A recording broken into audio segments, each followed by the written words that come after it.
Field of 68 after dark.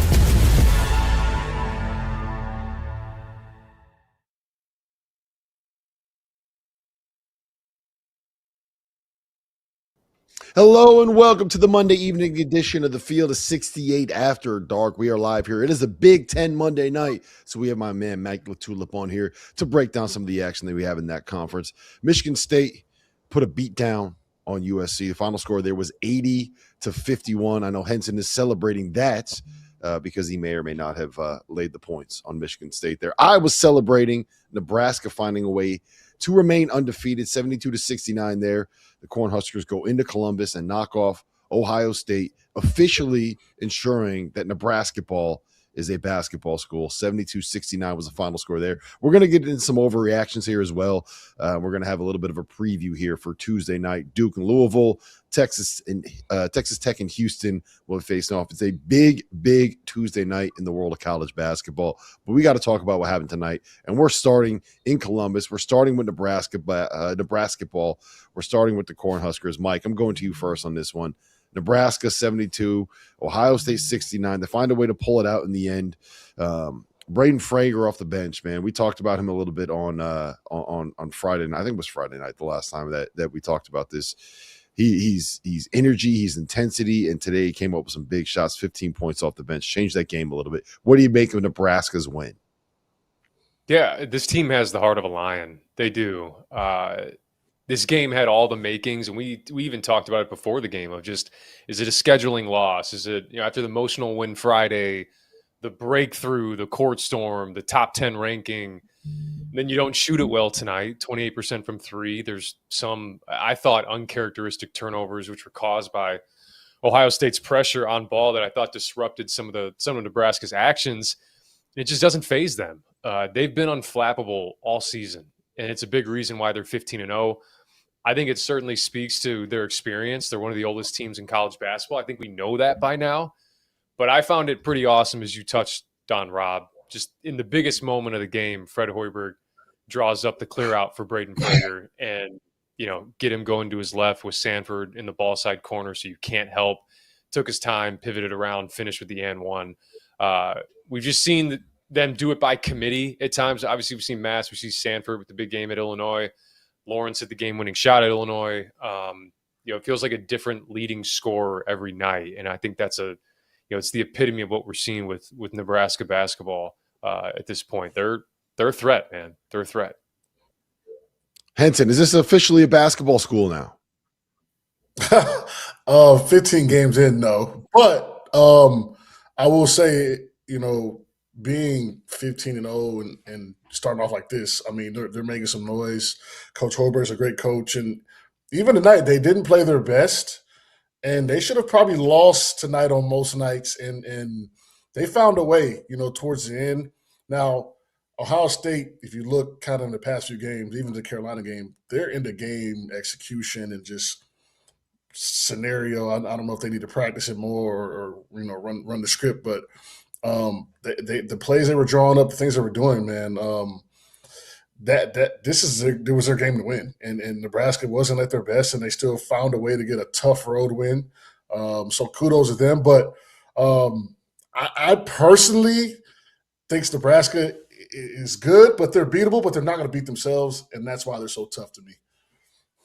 Yeah, that's the hard part with me, right, is that you look at this, and they are the furthest thing from what you would call a layup line scout, right? Like, you watching them. Henson, I know you're sitting there, you're watching them in layup lines. You're like, oh, man, that's food. I'm not worried about this team at all. And they come out, and then they're back cutting you, and you're hitting with those pin downs. And you got Sam Hoiberg out there who looks like just such a pain in the ass to deal with. And they just execute, and they execute, and they execute. And, Mike, the thing that stands out to me is, more than anything, defensive end of the floor. Like, they play that gapping defense. They don't let you get anything that you want to be able to get. Every time you come off a screen, you're staring at two people in front of you. They're really well coached. They execute really, really well. They shoot really, really well. And my question is, LaTulip, what is the ceiling with a team like that when you're looking at an era where, you've said this before, it's probably the best college basketball that we have ever seen, at least since I've been doing this? Yeah, I think You touched on the defense there. That's the no middle defense, force everything baseline, rotate underneath. I mean, it's amazing. You have a team that is, I think, top 20 in the country right now in 2-point defense, and they don't. Who's their quote unquote rim protector?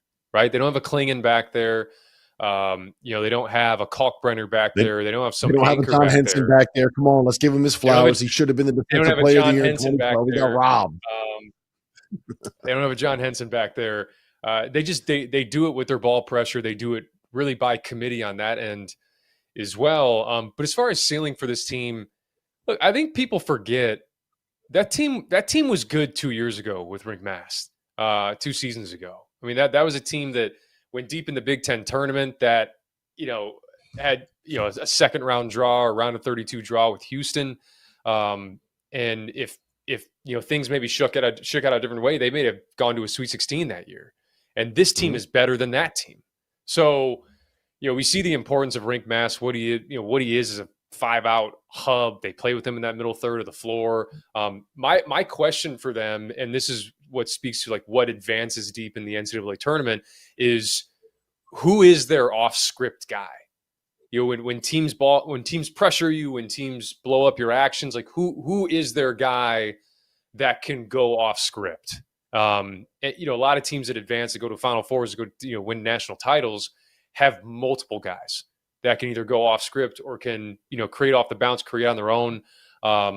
They're very set dependent. They're very continuity dependent, read and react dependent, which is going to win them a lot of games this year. That's just my one concern with them. I still think they can win 15 games in the Big Ten this year. I still think they can win 30 games, potentially 28, 30 games this year overall, because of their experience, because of their toughness.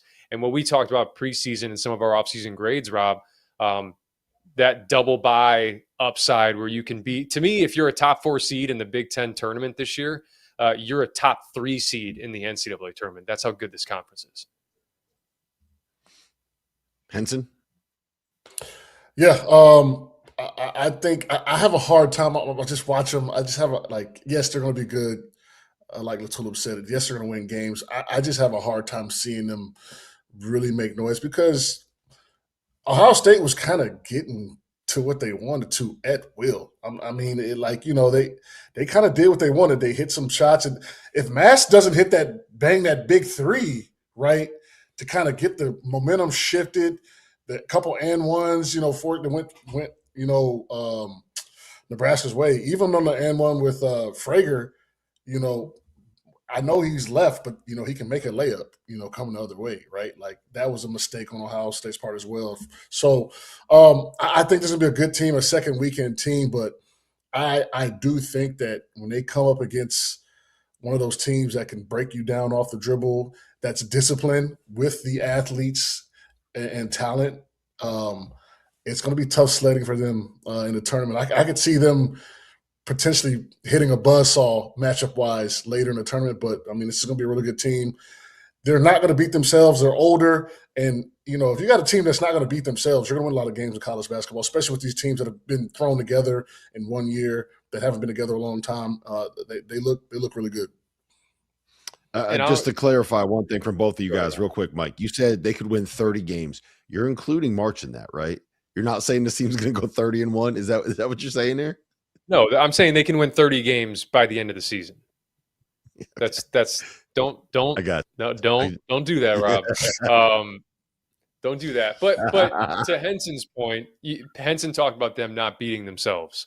Right, and I think that's the difference. And it was on display tonight because I think you have 2 teams tonight, Nebraska and Ohio State, that have been on opposite sides of this. Ohio State for the last few years now, where these like 1-possession games, grind it out.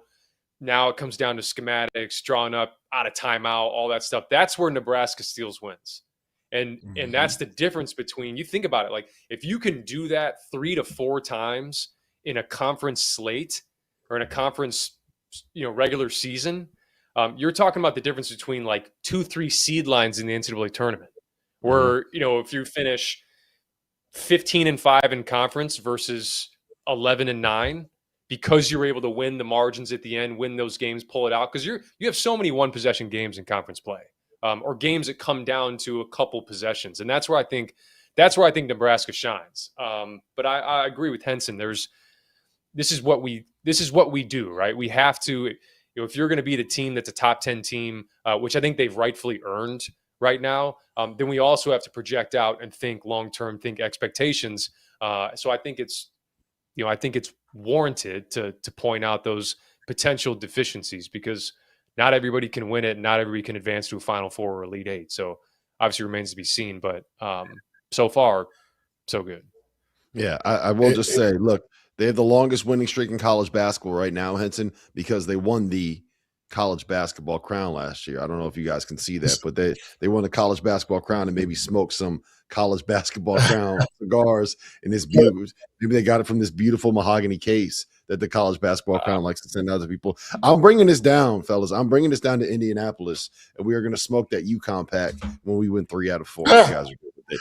Listen, I was gonna follow up too. I mean, it kind of sucks though, right? Nebraska having this all-time year, right? And like, I feel like this is the one year where, like, like Auburn and Baylor and Clemson are like 30s in the KenPom, but they could beat a team in the teens. Like, even on my kind of hot take show, I think I said, like, I think a team that's outside of the top 15 is going to get to the Final Four. Like, that's what type of year it's looking like this year. So it's unfortunate. I mean, they're having a great year, but this might be the year where there's the deepest field that we've seen in a long time, where anyone could beat anyone right now. I mean, as you saw tonight with Ohio State, like, it was in their control, right? So it's going to be a fun year. I'm super impressed with Nebraska and what he's doing over there. The sets they're running, they've kind of got like an NBA vibe to their sets as well, which I love. It'd be kind of scary if you get some athletes running around there, and Coach Herbert might get that out the portal. Who knows? But right now, hey, so far so good. Hey, well, the only thing I will say, and I agree with 99% of what you just said, Henson. The only thing I will say is part of the reason why college basketball is this deep this year is because Nebraska is as good as they are, right? That's part of the reason why we're sitting here saying they're as good as they are. I want to pivot to Michigan State. We can talk about how good Michigan State was. They beat the brakes off of USC, which our friend John Martin, who apparently died in a blaze of internet glory tonight, he called them the USC stands for unserious chuckers, which makes a lot of sense. And I don't really want to talk about the USC angle because I can't stand watching them.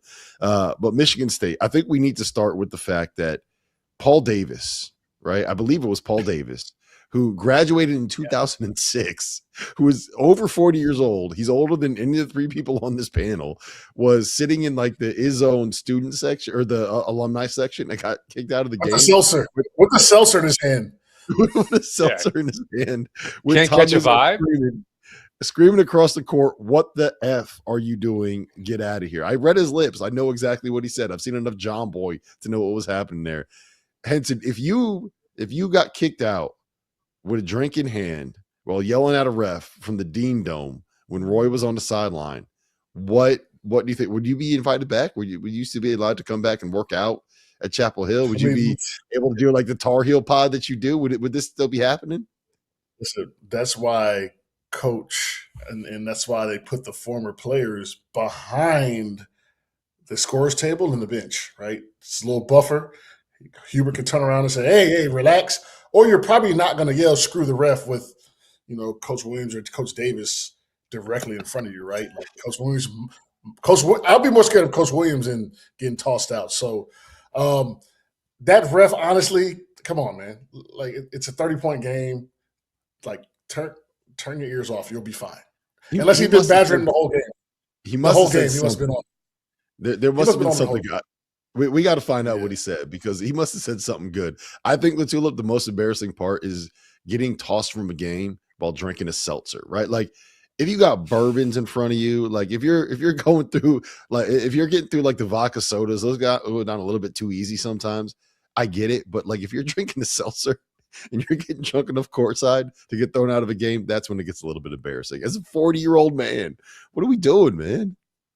I don't know what the options are, Breslin. That's the thing. Maybe he was just kind of left to his own devices and had to opt for a seltzer.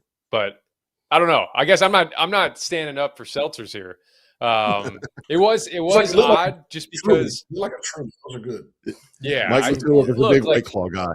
Confirmed. The awkward I've dabbled. The awkward part is just how quiet it gets and how awkward it gets. And it's like everybody kind of turns, looks, and then there's kind of the weird, because the whispers are that's Paul Davis. Yeah. It's not like, oh, look at this jackass. It's like, oh shit, that's Paul Davis.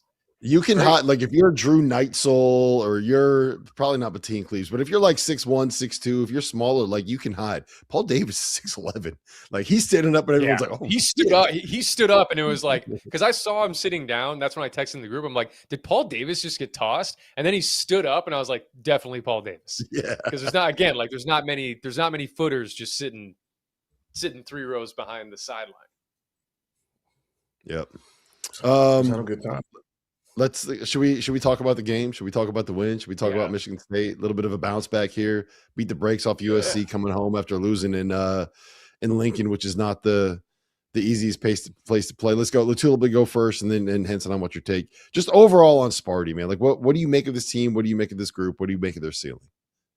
Yeah, it's honestly, it's what we talked about preseason, where it's like, hey, still got the pace, still got the rebounding, still got the defense, and that gives you a really high floor in conference play. And so tonight, that was just a big time response after a bloodbath Friday night in Lincoln. And I think Michigan State continues to show that if you don't have multiple offensive threats, they just beat you into submission. And it's a beautiful thing because USC was held to their lowest free throw attempts tonight in the entire season.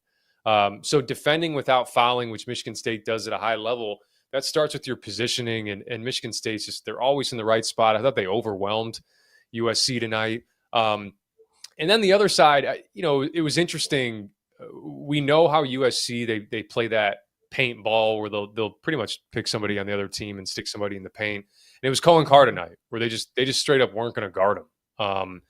I had a teammate when I was at Illinois. We went to play at Indiana, and Tom Crean did the exact same thing to one of my teammates, and it messes with dudes. Like it because then you get kind of forced into either you lose confidence and you just start kind of like moving the ball around the perimeter, which looks ridiculous when nobody's guarding you, or you start forcing shots, which is exactly what they want to bait you into doing. And I thought it was awesome what Izzo did. Just, hey, man, start eating up that space, not with like a drive. Just go and post up, go and punish them, cut when they trap the post. And Carr ends up having 18 points tonight. And it was cool to see him turn that corner because he didn't look confident to start the game. And it was I would be embarrassed if I was a player and that happened. But for Carr to navigate that the way he did, I thought was awesome. So Sparty, again, like we talked off season, Rob, I thought they'd be a top 5 team in this conference. They're going to be right up there till the end because similar to Nebraska, with their age, with the way they play, they're going to win close games. Yeah, super high floor. Good team. Yeah. Henson? I agree. And I think their biggest thing is like their depth off the bench. They got some guys off the bench that can go and kind of change the game maybe on an off night from Michigan State. And I ain't gonna lie to you, I was shocked that Nebraska beat them. I was, because I've seen this team in person. They've got the size, they've got the experience, they got Fears, Carr, Cooper, Colt. Like they've got some guys, and so they'll be in the mix towards the end, as Michigan State always is. I think they may be, I don't know what kind of seed they'll get, but I think this team is here to stay. And I was looking at their schedule. I wish they could get Nebraska again, maybe in the tournament.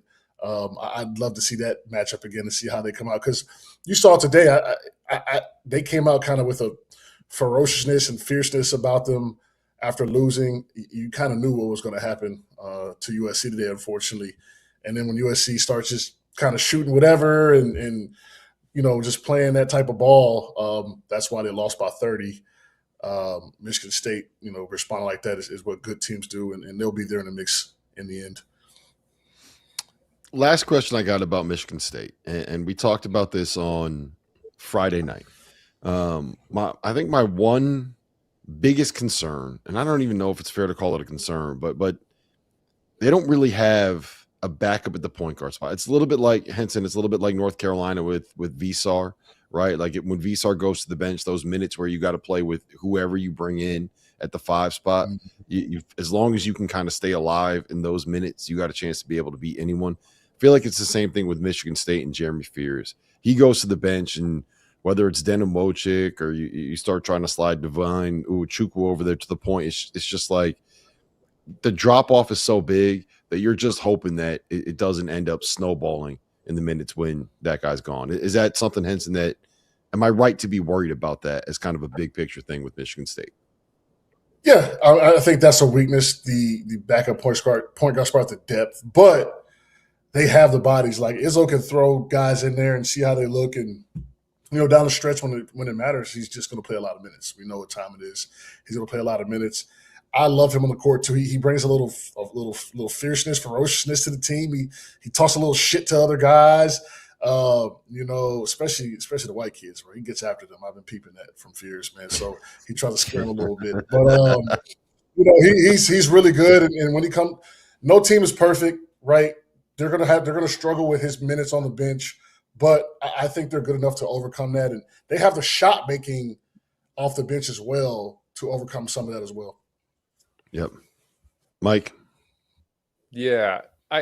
I'm less concerned about the non-Fears minutes because I think Fears, when it comes down to it, like Henson said, I mean, February and March, he's going to be playing 35-plus minutes a game. I'm probably more concerned about, even when Fears is on the floor, the production, who's going to be the consistent producer from that 2 spot or from that other wing spot or guard spot. Ogochukwu's kind of been in and out of the lineup. Tang has had some good games here and there. Obviously, Jace Richardson last year is just, once he emerged and once he broke through, like that was just your set it and forget it. I mean, Akins was obviously great too. That's my question, because I look at like a Tyson Walker, like some of the guys they've had over the years, like those, that would be a great guy to have maybe next to a Fears. It's a small backcourt, but like having him next to him where he can create a little bit off the bounce and it's not all on Fears to have to create.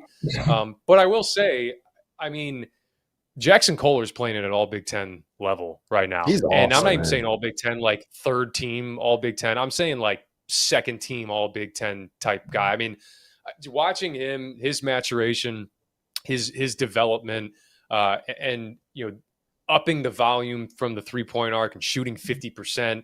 He doesn't take bad shots.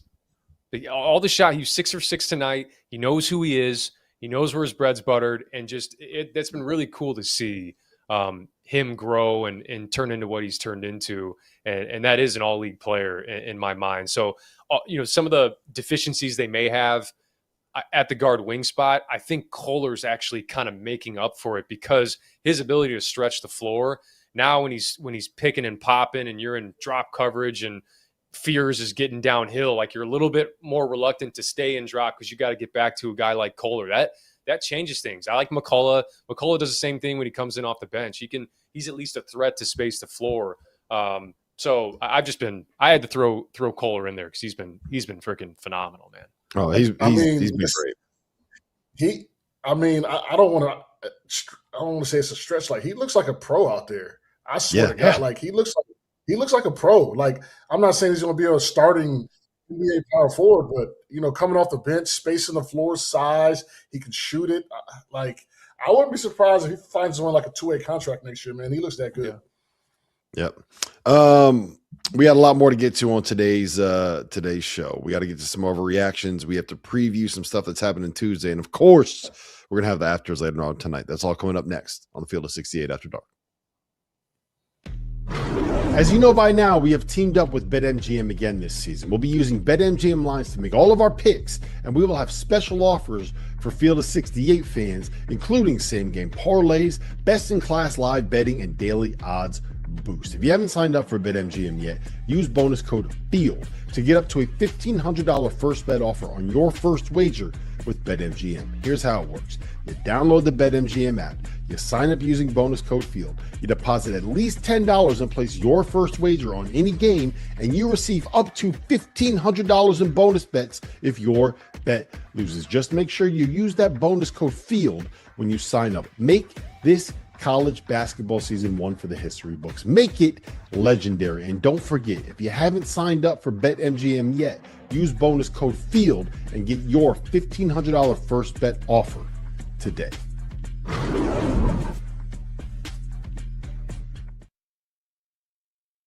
If you're not a member of the Field of 68's On3 community, make sure to go check us out. Get access to all of Jeff Goodman and Rob Dauster's written content, including coaching carousel breakdowns, info on who is and isn't entering the transfer portal, insider recruiting information from none other than Joe Tipton, X's and O's analysis of all the teams in college basketball, and access to our message board community. A 7-day trial costs you $1. The Field of 68 on 3. Get the scoop. Welcome back to the Field of 68 After Dark here on a Monday night. My name is Rob Dauster. I got John Henson with me. I got Mike LaTulip with me, and it's a good thing that our mics are muted there for a little bit. Let's get into some of these overreactions. We had 4 come in. We always ask for your overreactions, and we get them on Monday morning, and we had 4 come in today. The first one, Henson, I think me and you have talked about this already. St. John's is not an NCAA tournament team. Fair, overreaction, unfair? What do you make of it? Overreaction, and that's just because of my trust in Pitino. He's going to figure it out. Like I remember 2 years ago, I said Pitino's going to have them good rain, sleet, or shine, come hell or high water, and that's what happened. So I think he, being a Hall of Fame coach at multiple schools, multiple levels, he's tinkering. He's practicing. He's playing those mind games. He's trying to see who's in, who's gonna let go of the rope, and I think they'll be a tournament team. They'll be fine. I don't think there won't be a tournament team. That's kind of crazy to say, especially in the Big East. He tried to sign Donovan Mitchell tonight. LaTulip, you see that? I did, and it led to a discussion of whether or not signing Donovan Mitchell would ensure a Big East title for St. John's. Do you think you said would? national title? You said national title. Yeah, I think so. Let's not go down that rabbit hole. Slight. I'll go slight overreaction for St. John's, and the reason I say slight overreaction is because, and I tweeted this back in April, and it's funny looking at it now because when you look at, and this is pretty much like the consensus, but when you look at the top 3 portal classes, the last 3 seasons, so 2024 offseason, 23 and 22, and obviously this past offseason was 25.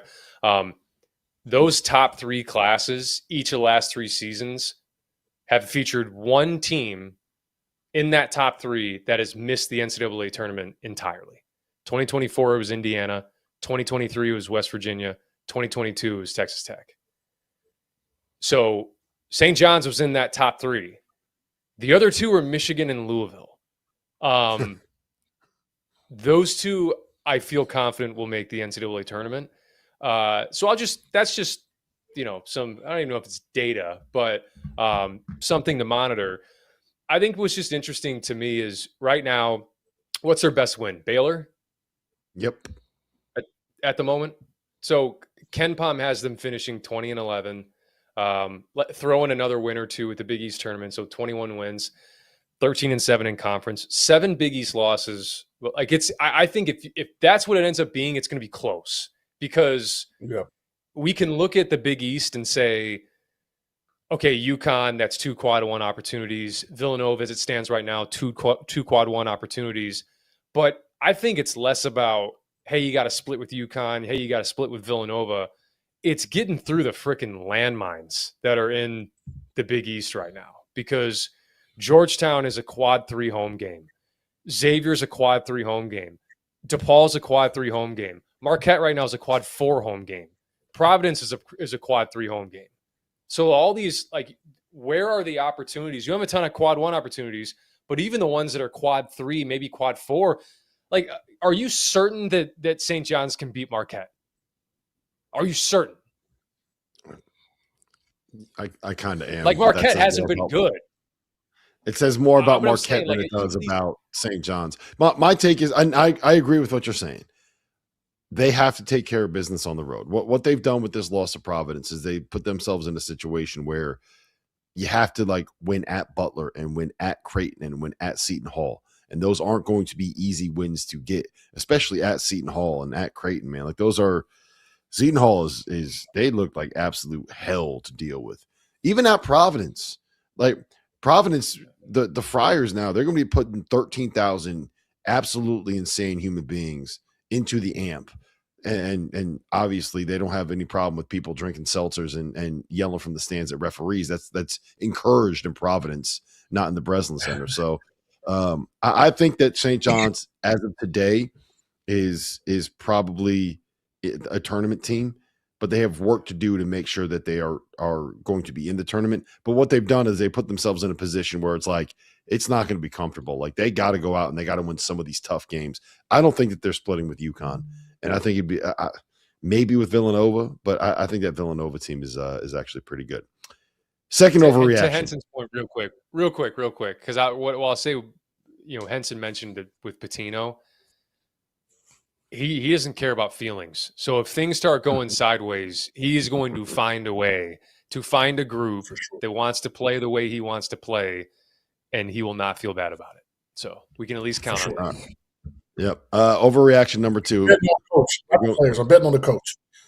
Bet on the coach to figure it out. Smart to do in the portal era. I'm going to you first on this one, LaTulip. Michigan will go undefeated in the Big Ten this year. Not in this conference. Not this year. No way. I mean, they have obvious tests. I mean, you go to Michigan State, you go to Mackey, you go to Champaign. Go to Iowa. Probably need. You go to that. See, that was the other one too. So like you have the obvious test, and I think there's a minimum of one loss between those three. There may be two, but the Iowa matchup, like you talked about, Rob. The way they turn you over, Carver Hawkeye, I think is by that point is going to be one of the toughest places to play in the Big Ten because it's been that before, and I think it's getting back to that. But if there was a recipe to beat Michigan, that's the most likely one where it's like a 16-plus turnover game against a team that plays a slow pace. The turnovers don't allow them to get shots on rim and get shots back. There's a couple other ones sprinkled in there that have potential. But I still think the world of this Michigan team. I think we've seen talented teams. We've seen teams with great positional size, but their approach, I think, sets them apart. And I think in the portal era, I don't think I've seen a team this connected this early on both ends. You're talking about 4 new starters, man, bringing habits from different programs, good habits, bad habits. But, they cover for each other defensively better than any team in America right now. And so all that stuff tells me that like you got really good practice habits, which isn't surprising because they have a great coach, but whether it's, I think Marez Johnson or even like a Will Cheddar, like those guys are tone setters. They bring it every single play. They're competitive, and that starts in practice, and it creates a competitive environment that breeds progress. And that progress we've seen from Michigan since the start of the season. Rob, you and I were on a show after that Wake Forest game. Like it's crazy that this is what this has become. I need to bury all of my Michigan takes from the first 3 weeks of the season because they're going to look really dumb, man. They're going to look really, really dumb. Henson, go ahead. I had him in the Final Four, so I'm looking good right now. So I'm just kind of looking at their schedule, right? I mean, you got Ohio State, then you got Nebraska, then you got to go to Breslin, and then you got another little stretch with Purdue, Duke, Minnesota. Like it'll Iowa, Michigan. Like I think they're gonna drop 1 or 2 of those. But it's just kind of part of the season. But I mean, they as you said, I think you tweeted it. I thought the same thing. Like they're a wagon. I mean, they play well together offensively, defensively. They're connected.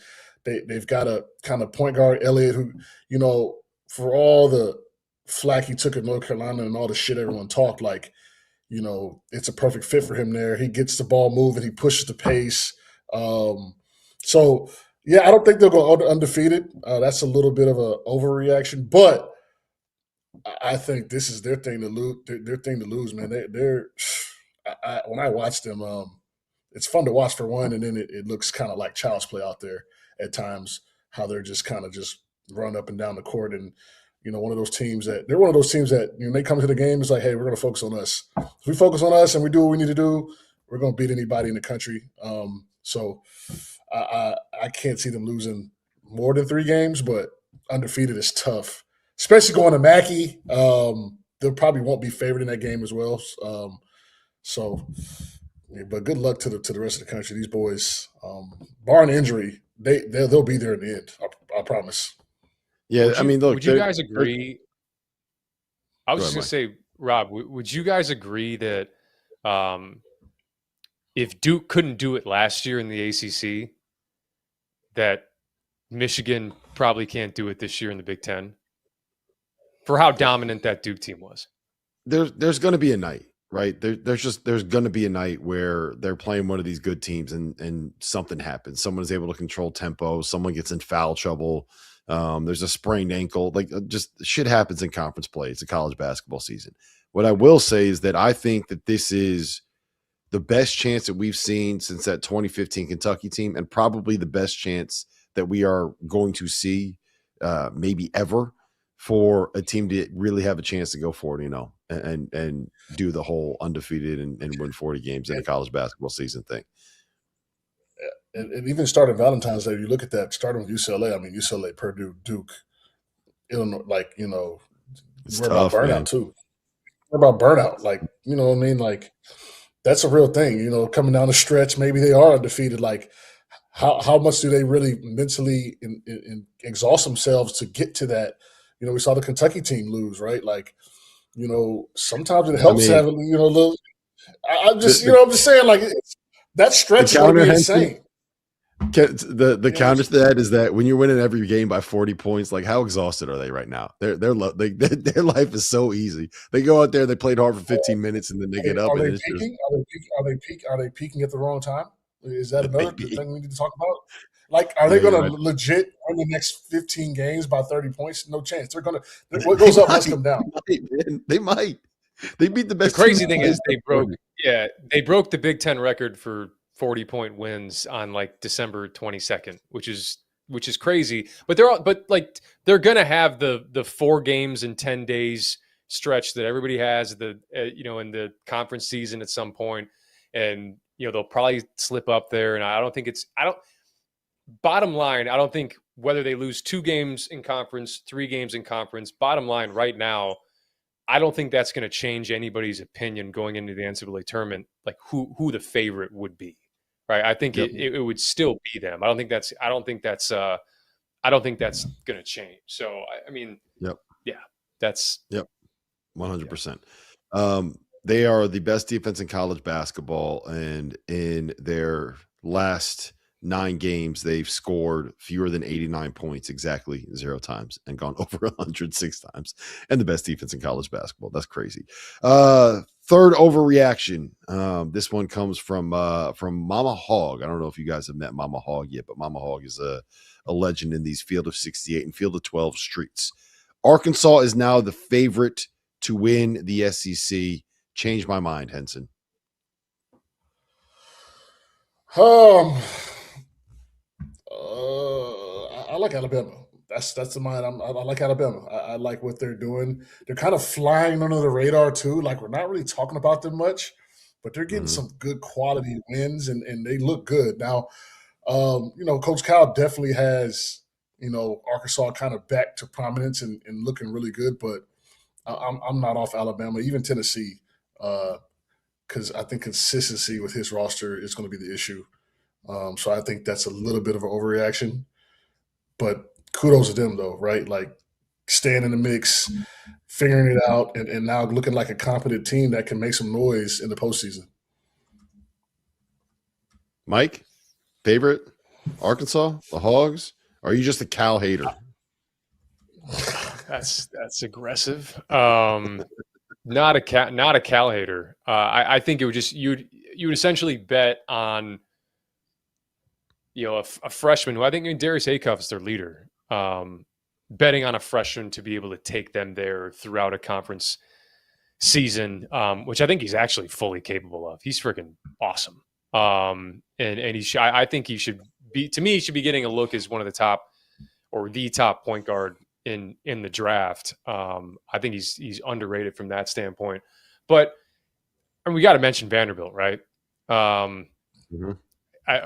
I think I at least want to mention them. I don't think Vanderbilt will win the league. But I think for Arkansas, if you can get good Malik Ewan for the majority of conference play, if Darius Acuff keeps up this pace, if Thomas remains efficient from the outside, if Knox and Richmond and these guys continue to play their role, sure. I think they can win it. I don't think it's impossible for them to win it.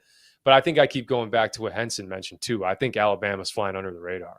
I think they're right there in plain sight. I think they're going to give a lot of teams issues throughout the course of SEC Their guards play. are ridiculous. They are so freaking good.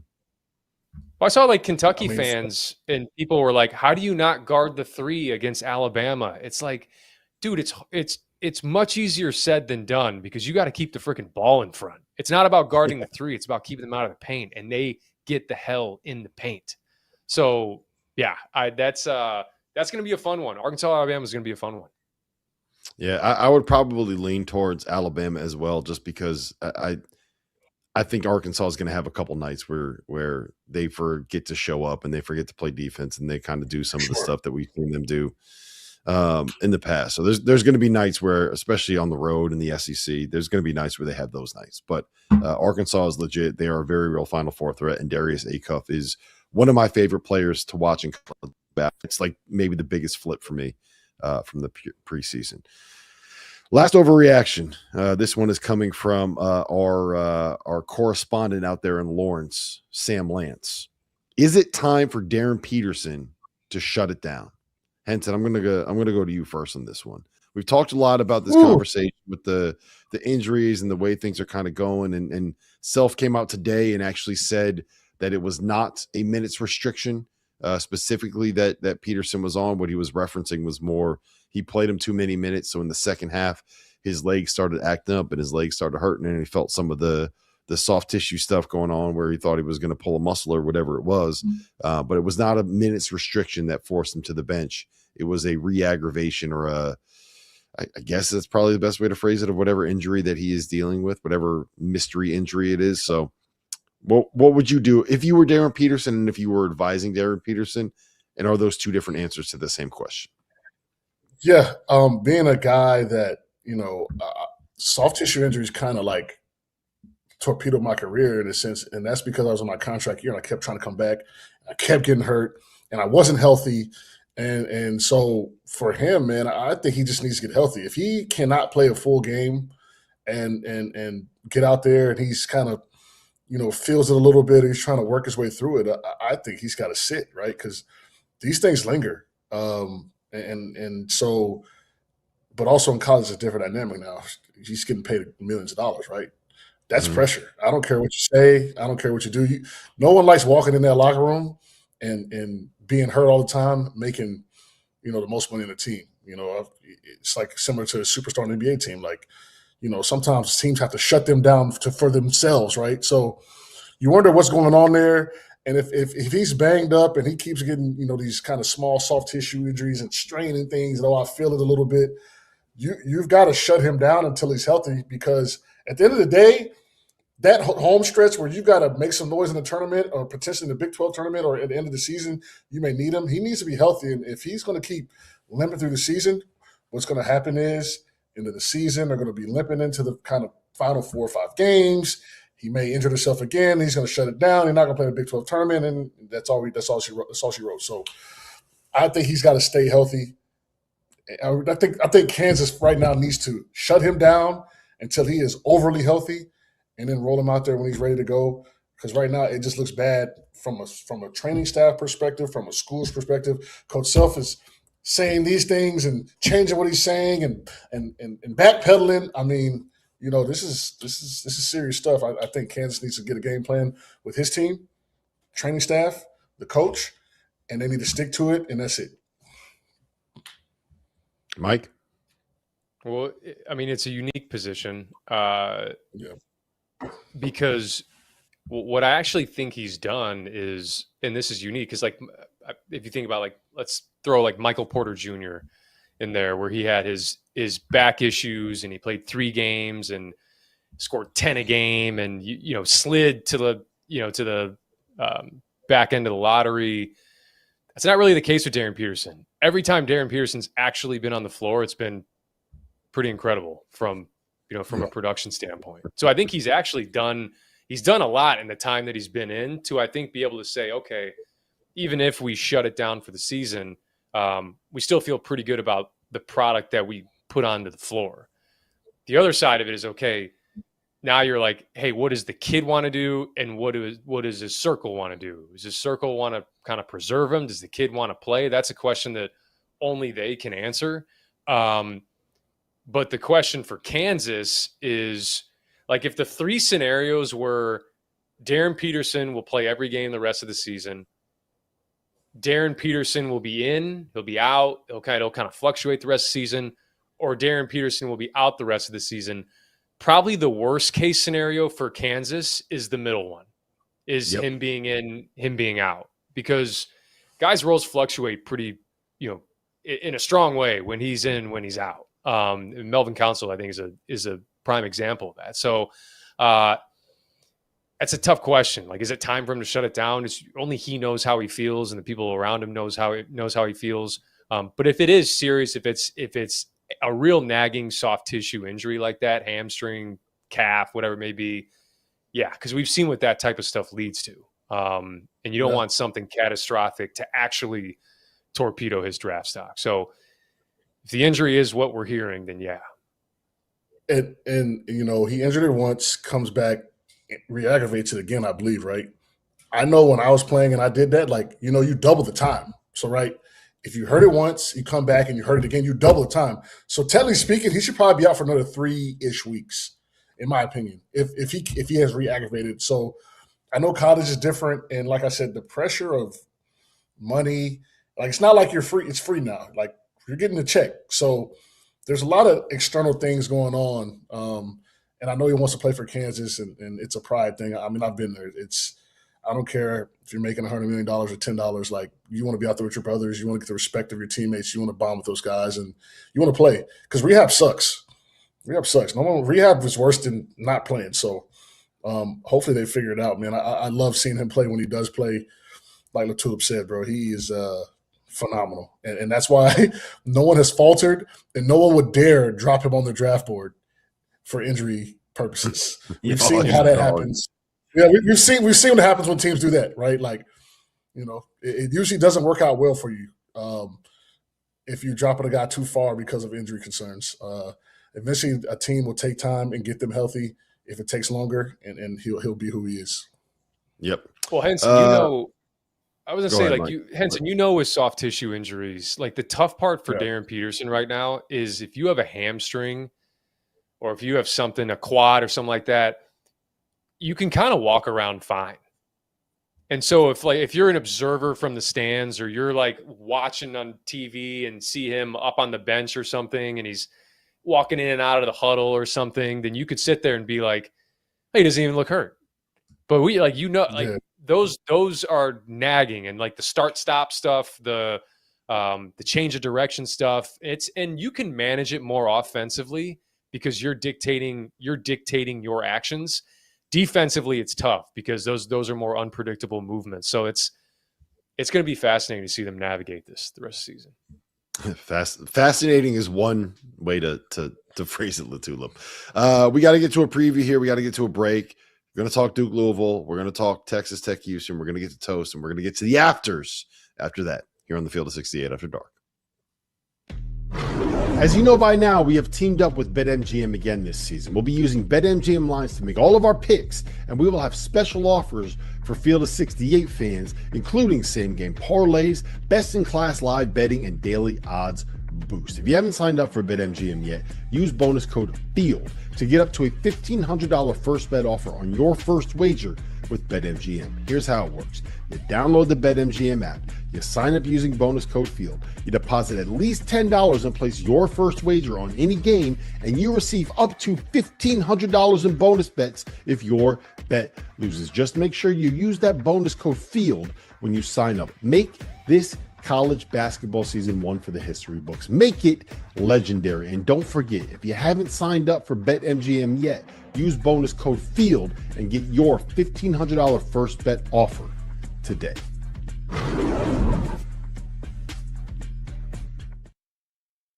Are you trying to follow everything happening in college basketball? It can be overwhelming. That's where the Field of 68 Daily comes into play. The Daily is your go-to source for recruiting news, game analysis, portal updates, and much, much more. For just $50 a year, you get access to the same information that your favorite coaching staff is subscribed to. Quality content can be hard to find in the college basketball space. The Daily is here to help. Make sure you subscribe today. Well, we are live here, Field of 68 After Dark, the Monday evening edition. We got about 10 minutes left here. We're going to be doing a little bit of previewing for Tuesday's game. We're going to start here. Duke and Louisville.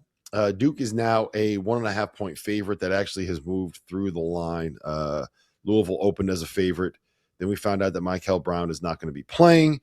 And now Duke is favored by 1.5 points in the Yum Center. Henson, you're giving me a look, man. You're giving me a look. That tells me that you got to take. That tells me that you got a feeling. And I don't know if I want to. I don't know if I want to back this after you told me to bet on the team that gets 31% or gives up 31% offensive rebounding rate against Caleb Wilson and Henry V-Star. So you owe me one. You owe me one here, Henson. I didn't say that. I said there's a lot safer things to do. You could have bet on the Seahawks. You could have bet on you could have bet Buccaneers money line, right? Like you could have. There's a lot safer things to do than a pick 'em on the road, right? Like so, but I guess a ranked team. But going back to Louisville, it sucks they don't have their point guard. That almost, they need him. They need his talent. They need his what he can. He adds to the ceiling of this team. And I don't want to go say this is a must win for Louisville, but they're kind of faltering. And it's look. The hunter becomes the hunted. It happens every year. These teams that, they surprise us and everybody's kind of happy about them. Oh my God, Pat Kelsey's got these guys rolling. Now look, kids are getting their sleep, right? They're getting their sleep when they play you guys. They're locked in on the scouting report. It isn't the old Louisville of the old days. So even Duke's not coming in there thinking that this is going to be a cakewalk and we're going to, they're like, look, they can beat us, right? So they're preparing like that. And so, I think Duke in this spot as a team. I mean, they lost to Texas Tech in a bad way, but I mean, they win that game. We would probably be riding their coattails like we're talking about Michigan, right? Like, are they going to go undefeated, right? So, I think Duke takes this one, especially with the young kid being out. Louisville looks like they're reeling a little bit. Yep. Here's my question, LaTulip. Here's my question. Louisville struggles defensively. We know their strength is being an elite offensive team and not having your point guard really nullifies that. So I have questions about them already. NBA point guard. Yeah, they're NBA point guard. And then I'm sitting here thinking about it, and I'm thinking, so let's go through these matchups, right? And you can see, like, you figure who's going to end up guarding Caleb Foster and who's going to be chasing around Isaiah Evans, and that's all good. And you think about who's guarding Caden Boozer, and you're like, yeah, okay, well, we can figure that part of it out. And then you think about who's guarding Patton Gongba, and that's probably going to be Sananda Fru. And then you get to the National Player of the Year. And then you get to Cam Boozer, and you sit here and you say, who's going to guard Cam Boozer if you're Louisville? And I don't think that they have anybody that can guard Cam Boozer if you're Louisville. He's already a nightmare matchup, and Louisville's kind of built this team to be 4 smaller guys that are perimeter oriented. That is not what Duke does. I don't know how they're going to be able to slow him down. That's my biggest question. Yeah, I mean, it's what makes when you have a guy at the 4 spot like that so difficult, because these teams that do want to play a little bit smaller, you can end up punishing. And so Louisville's probably going to send doubles, I would imagine. Shire, it's going to be a great chess match because I think Shire is going to try to move Boozer around like he's done, and some like the wedge actions they do. Put him as a 5-out hub, all the different things that they do with him. The question for me, and I like. at some point, some of these first half lulls for Duke, are going to come back to haunt them. I think Louisville's the type of team where if they can pounce on Duke, then I think they can pull away in this game. But like you said, therein lies the issue, is how they defend Cam Boozer. And for both these teams, right? I think Duke fans right now, they've been, after the Texas Tech game, you've played a couple close ones. Louisville without Michael Brown, you just lost to Stanford. Like a win for either of these teams, Duke going on the road, and I know Michael Brown's not in there, but Duke getting this win or Louisville knocking off Duke. I mean, it feels like both of these fan bases would be celebrating heavily. But I just think about in this particular game for Duke, the shift to go with a Boozer Foster, Caden Boozer Foster backcourt. Like we talk about it from an offensive perspective, the extra handler, Foster's ability to space the floor. But how about defensively? Because keeping the ball in front is of paramount importance against Louisville. And I think Duke's team defense is great. But if Louisville gets paint touches and Duke's bigs get in rotation like they did a few times against Florida State, where it's like a Cam Boozer long closeout, a Gongba long closeout, a Malik Brown long closeout, that's where I think you could start seeing a Louisville 3-point barrage and this spread actually holds up. So that's going to be, I think, fascinating to watch. And then just the last point here is just, what type of Ryan Conwell do you get? Because obviously to win this game, he's got to be not only good, but efficient. And his efficiency's dropped since Michael Brown has been out. I mean, yep. I think I've talked about it before, but Conwell's first – he doesn't get the shots created for him. Like Conwell's a finisher. They don't really have the guy that can create those looks for people. So I know we all just talked about how good Duke is in this matchup. I think that the Yum Center is going to be rocking. I think that those guys for Louisville are going to go crazy tomorrow. So I'm gonna let that line keep climbing. I'm going to let people keep pouring money in on Duke. Right now? It's 1.5. 1.5. Oh, Duke is favored by 1.5. So I'm going to let it keep going up. And then I'm gonna be on the side of BetMGM, and me and BetMGM are gonna ride on this Louisville money line, and we're gonna find a way to be able to cash that ticket the same way that we cashed that Nebraska ticket today. Last one I want to get to real quick: Texas Tech and Houston. They're playing in Houston in the Fertitta Center. Houston is laying 6.5 points. Wasn't a great performance for the Cougs at Cincinnati, but they found a way to get a comeback win. LaTulip, real quick, you got like 30 seconds here. Can Houston knock off Texas Tech, or is Texas Tech going to be able to cover? I think Houston gets it done. I think back to last year, and Toppin gets ejected, McCaslin gets ejected. I mean, it was one of the grittier wins of the college basketball season. So I think if you're Houston, you want a little bit of revenge from that game last year. And Christian Anderson, 1 for 11 from 3 in his 2 games against Houston last year. No assist. I think that'll change tomorrow. It's going to be a big one. I don't get too concerned with margin of victory for Houston. This is just kind of what they do. 19 wins last year, 19-1 in conference in the Big 12 last year, and like 11 single-digit wins. I don't look too far into it. I think Houston wins tomorrow, but I think it's going to be a good one. Henson? Yeah. Don't look now to 13-1, and they're rolling a little bit. Like LaTulip said, that's kind of what Houston does, right? You look up and you're down 4 or 5 with 30 seconds, 45 seconds left, and Houston wins the game. So don't love that they play like that. It came back to bite them, last year as well. But this is their formula. They're really good, especially at home. They're going to win a bunch of games in the Big 12, and it's just we're going to see what they do in the postseason. Yeah, the big thing for Texas Tech is, one, getting healthy and getting some of that depth back. Discovering that Leon Horner is actually a functional guy to be able to bring in. And I thought Nolan Groves, the game against Duke, this dude comes in he's a freshman, right? As a freshman, hadn't really played before and comes in, and all of a sudden you're doing this the last 4 minutes of a game in Madison Square Garden. They're saying, hey, you know what? You have to go guard Cameron Boozer now, and finding a way to do that and win a game, I think, said a lot about them. I can't get over Texas Tech, man. I love this Texas Tech team. I think it works. I love Christian Anderson. He had 19 and 13 assists the other day against Oklahoma State. So I'm in on them. I'll take the road team here. I'll take Texas Tech. Points. I'll take the points. Or you take the money line. Okay. It's not a bad play. I think it's going to be a close game. I think this was going to be one that is entertaining, that goes down to the wire. That's going to be one of those games we're sitting here on After Dark tomorrow and we're watching it and we're trying to pretend like we know what we're talking about and rolling through it. We're all sitting here staring at our screens on the side, however you got to set up in your house. We got to get to the afters. We got a couple questions that came into the chat during the show. We're going to have to do Toast of the Night in the afters, but we'll get to all of that stuff. That's coming up next here on the Field of 68.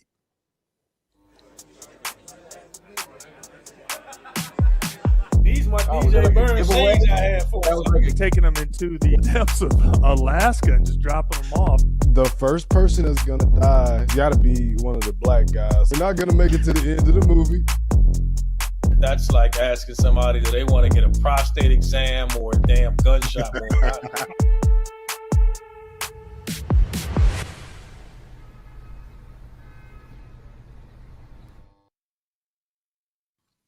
Welcome back to the Field of 68 After Dark. It is the afters. My name is Rob Dauster. I have John Henson with me. I have Mike LaTulip with me, and we're going to be here for about the next 15 minutes answering questions that get asked in the chat. So if you're watching on YouTube, please fire away. If you are watching on X, jump into our mentions and let us know what you want us to answer. No curling questions.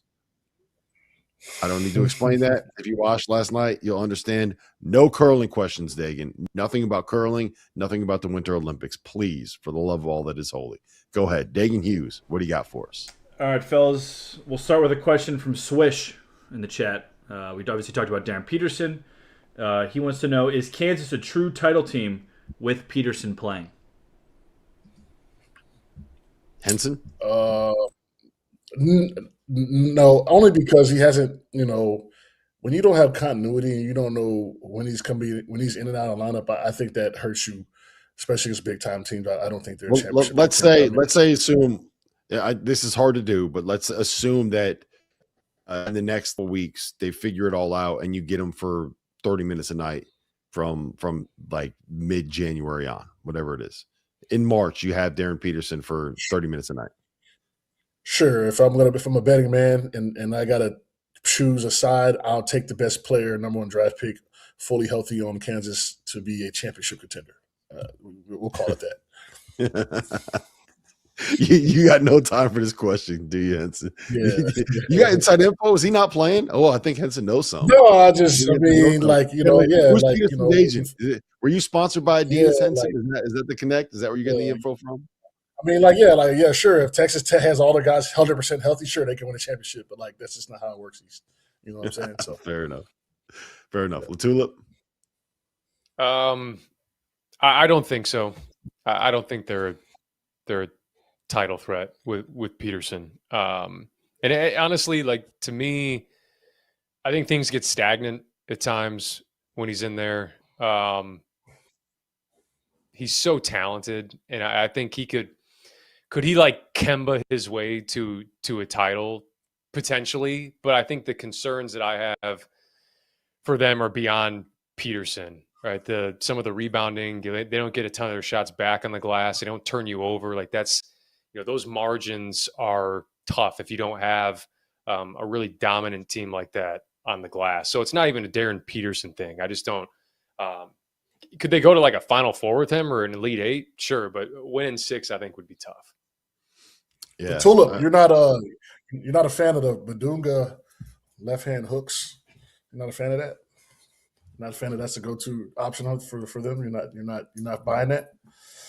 I feel like that's a setup. I feel like you aren't buying it. I'm just asking the question. I don't know. You know what I'm saying? I was curious. I've seen better offensive options. I will say, if you're going to give me a top 10 defense, I've said this before, if you're going to give me a top 10 defense, you're going to give me Bill Self, you're going to give me Melvin Council playing the way that he's played in big games recently, and you're going to give me the potential number 1 pick in the draft, then yes, I think that team can win a national title. And it feels like people think that I'm crazy for saying that. Goodman thinks I'm crazy for saying that. That's for sure. But give me those 3 things, and I think you got a chance to be able to cut down some nets in Indianapolis. Dagan, what else we got? Yeah, fellas. This one isn't in the chat, but you kind of mentioned it a little bit earlier, LaTulip. So obviously we all saw Pitino's tweet with Donovan Mitchell and being the point guard. And there was a bit of a debate in our group chat before the show about how far St. John's can go with Donovan Mitchell. So let's debate. Let's do it right here. Are they a national championship team, as Rob has stated? Yes. No. You are out of your mind. You are out of your mind. Why wouldn't they be in that? How? Explain to me how they wouldn't be in that. Donovan Mitchell does not make people better around him. That's the issue. St. John's doesn't need someone to make people better. St. John's needs a guy that can go get a bucket for him. The great thing about basketball rules, it's camped in the paint, it's packed the paint, it's pack line like that. That changes things. Listen, he's a great player. They would for sure be a top team, but he does not make guys better around him.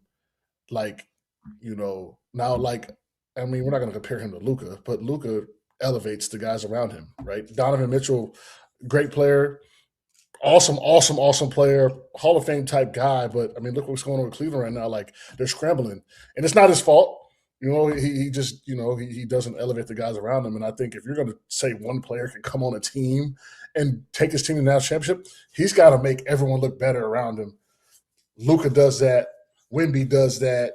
Those type guys, just off the top of my head, elevation. I think they would be really good, but not a championship.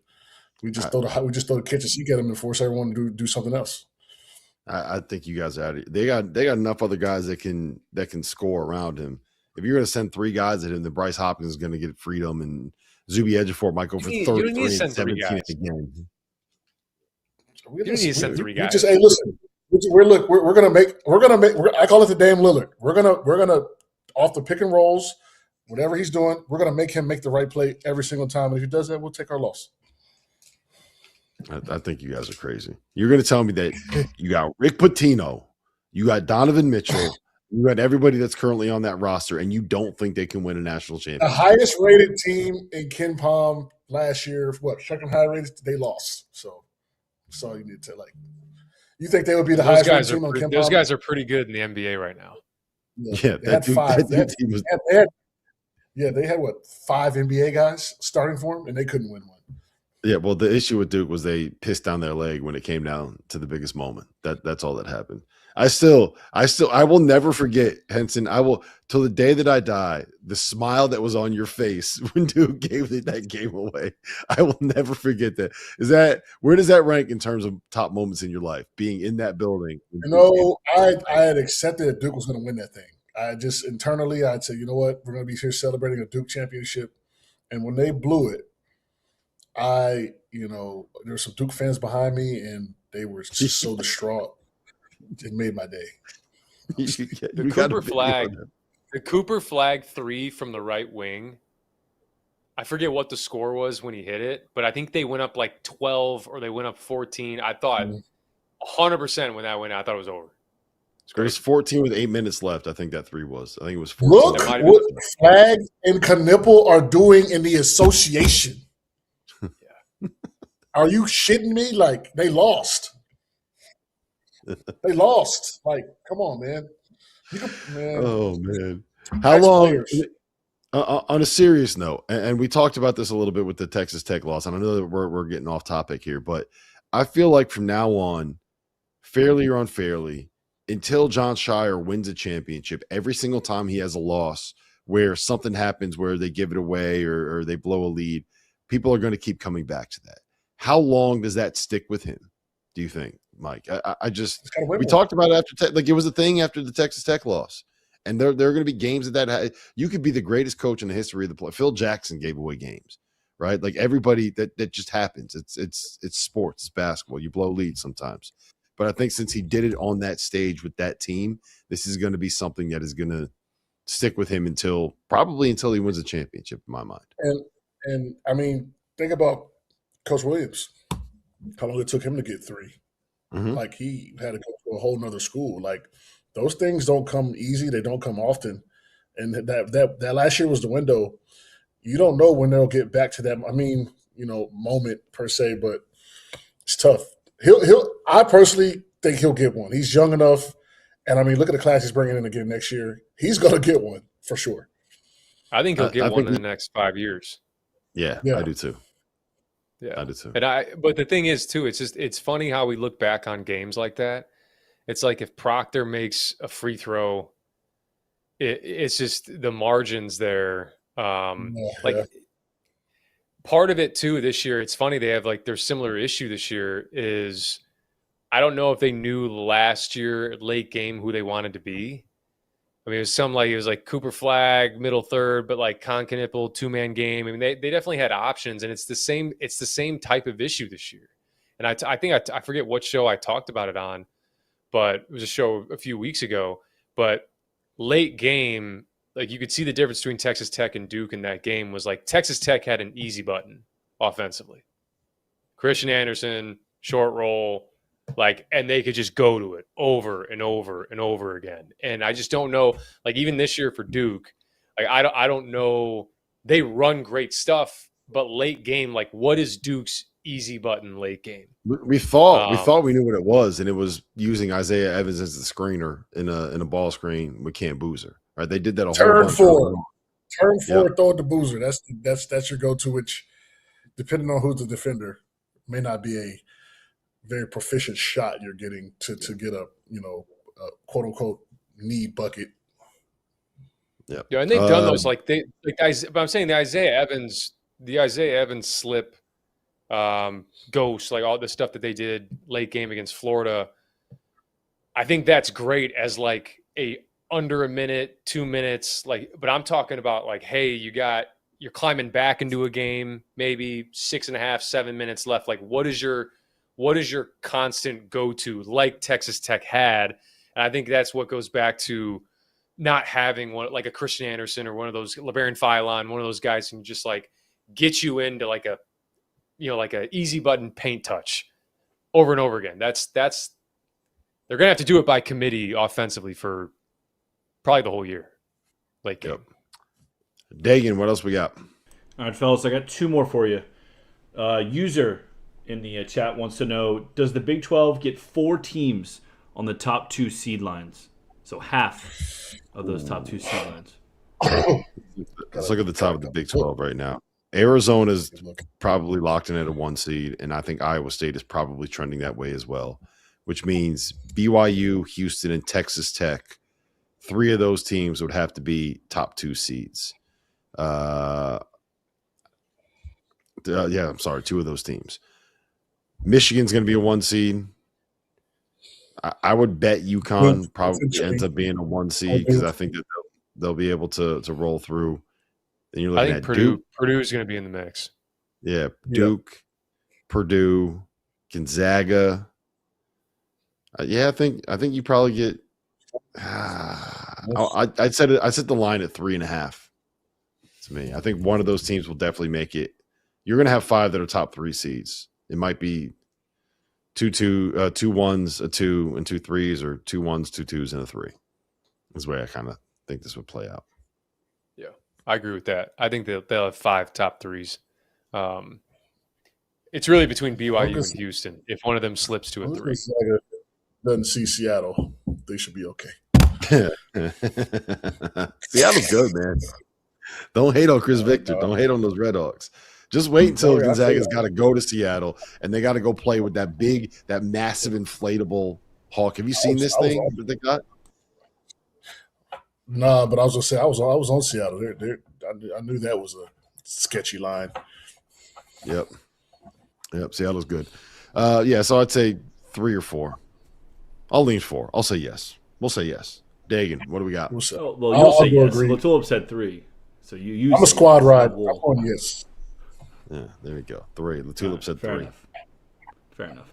All right, this is where it got off the rails last night, so I'm a little scared. This comes from producer Trev, and this is the true afters question here.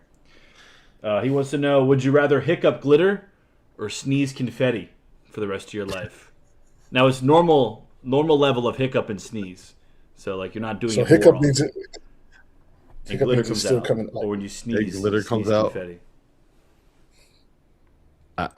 I think I would. I don't think this is particularly close. What is it? What do you say?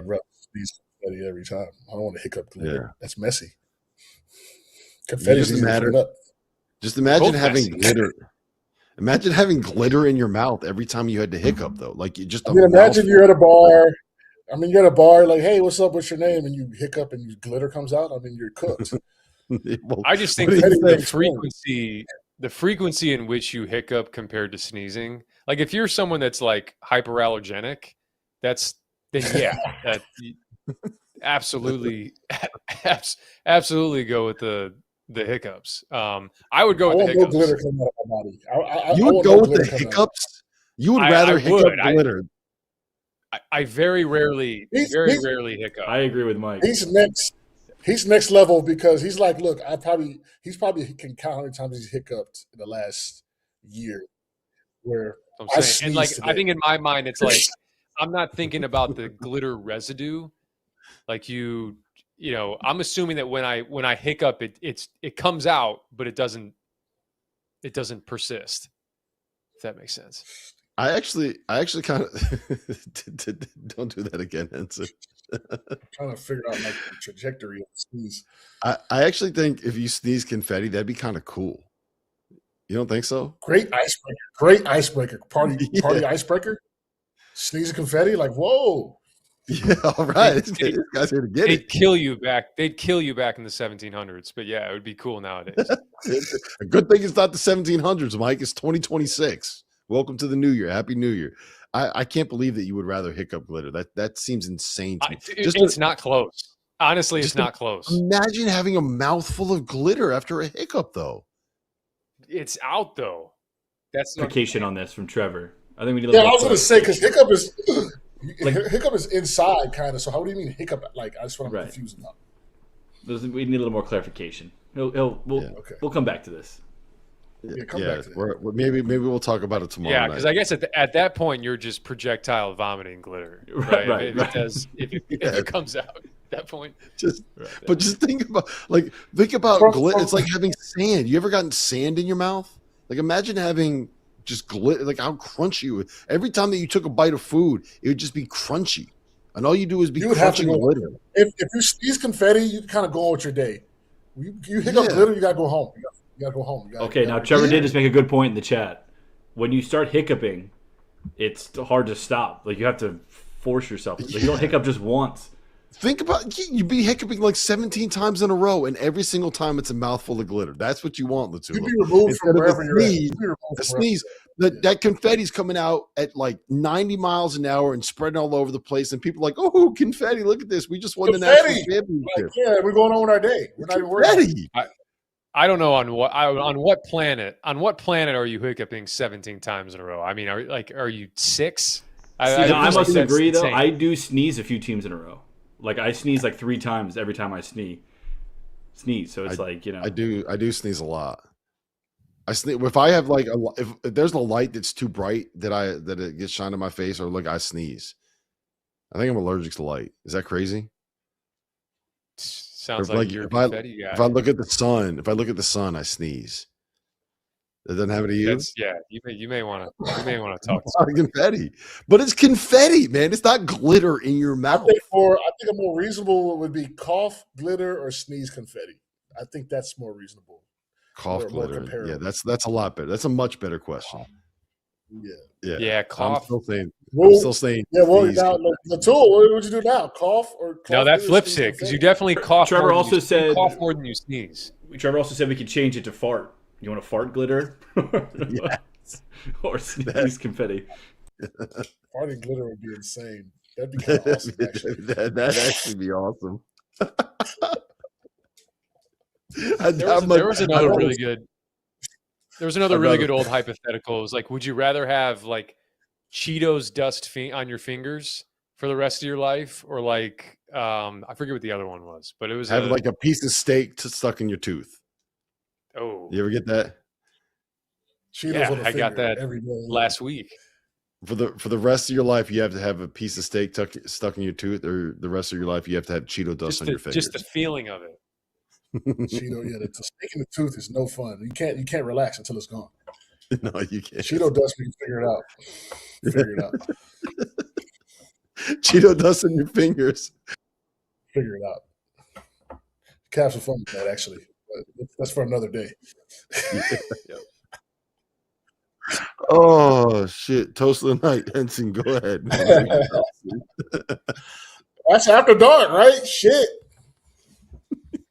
I'm gonna go. Am I first? Yeah, you're first. Yeah. Go ahead. I'm gonna go Kohler, man. 6 for 6, 3 or 3 from 3. Just played a phenomenal game. Played a perfect game, essentially. So cheers to him. Cheers, Jackson Kohler, and the entire Kohler family. LaTulip, go ahead.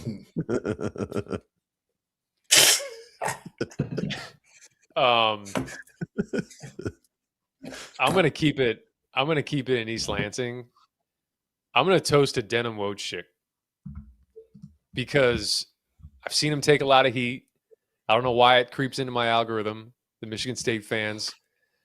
7 good minutes tonight. I thought he came in. I think he spelled Jeremy Fears. He pushed the pace, took a charge, 2 assists. Denim Wojcik. I like it. I don't hate it. I promise you that you guys have never heard of the guy that I'm going to toast tonight. His name is Ian Emegwu. Do you know who Ian Emegwu is? Anybody? For Cornell? Ian Emegwu is a junior at Cornell. Ian Emegwu, in his career, has played 18 games in 3 seasons for the Big Red. In those 18 games, he has, I believe, only taken 3-pointers. I don't think he is taking a 2-pointer in his college career. And tonight, he lived the dream, fellas. He lived the absolute dream. He played 4 minutes in a loss to Columbia tonight. 4 minutes.